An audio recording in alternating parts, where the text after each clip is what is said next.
اے قول خدا ارشاد نبی فرمان نہ بدلا جائے گا، اے قول خدا ارشاد نبی فرمان نہ بدلا جائے گا، بدلے گا زمانہ لاکھ مگر قرآن نہ بدلا جائے گا۔ اب میں اپنی بزم کو آگے بڑھاتے ہوئے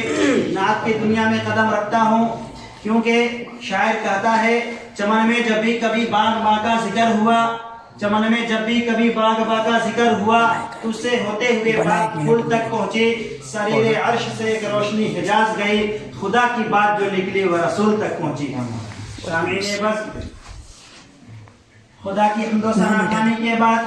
خدا کی تعریف اور مدح و توصیف کے بعد اگر کوئی ذات ہے جس کی تعریف و توصیف کی جائے، جس کی حمد و ثنا خوانی کی جائے، تو وہ ذات جس کا نام نامی اسم گرامی محمد صلی اللہ علیہ وسلم ہے۔ شاعر کہتا ہے وہ محمد بھی احمد بھی محمود بھی، وہ محمد بھی احمد بھی محمود بھی، ذات مطلق کا شاہد بھی مشہور بھی، جنت بسائی گئی جس کے ہاتھوں میں کوثر لٹایا گیا۔ سامعین بزم جسے بیشتر مقامات پر قرآن کریم میں نام کے بجائے القاب سے پکارا گیا، کبھی طٰہٰ تو کبھی یاسین سے مخاطب کیا گیا، شاعر کہتا ہے نگاہ عشق و مستی میں وہی اول وہی آخر، نگاہ عشق و مستی میں وہی اول وہی آخر، وہی قرآن وہی فرقہ وہی یاسین وہی طٰہٰ۔ سامعین بزم جن کی اداؤں کی جگہ جگہ پر منظر کشی کی گئی ہے، جب یا ایھا المدثر جو وہ کمبل لپیٹ لے تو قرآن پکار اٹھے، یا ایھا المزمل جو اس کے مبارک نام کے ساتھ منسوب ہو جائے وہ مکرم و معظم ہو جائے،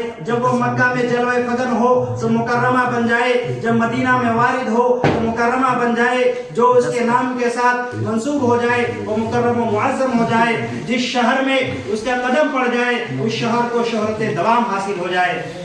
جس کے بارے میں اللہ تبارک و تعالیٰ نے قرآن کریم میں ارشاد فرمایا وَرَفَعْنَا لَكَ ذِكْرَكَ، اے حبیب ہم نے تیرے ذکر کو اونچا کر دیا۔ سائل پوچھتا ہے اے اللہ آپ نے اپنے حبیب کے ذکر کو کس طرح اونچا کیا؟ دیکھیے جہاں جہاں پہلے خدا کا نام لیا جائے گا تو بعد میں محمد مصطفیٰ کا نام لیا جائے گا، اگر قرآن ہو یا زبور تورات ہو یا انجیل، جہاں پہلے خدا کا نام لیا جائے گا تو بعد میں محمد مصطفیٰ کا نام لیا جائے گا، اگر 127 صحیفوں میں پہلے اگر خدا کا نام لیا جائے گا تو بعد میں محمد مصطفیٰ کا نام لیا جائے گا، حتیٰ کہ زمین کے ذرے ذرے پہ اور درخت کے جس پتے پتے پہ اور قلم کے جس نوک پہ جہاں خدا کے ذکر کے بغیر چارہ نہیں ہے وہاں محمد مصطفیٰ کے ذکر کے بغیر بھی چارہ نہیں ہے، کیونکہ خدا اپنے خدائی میں وحدہ لا شریک ہے، اسی طرح محمد اپنی مصطفیٰ میں وحدہ لا شریک ہے، خدا اپنے خدائی میں بے مثال ہے، اسی طرح محمد اپنی مصطفیٰ میں بے مثال ہے، خدا کے بعد خدائی کا تصور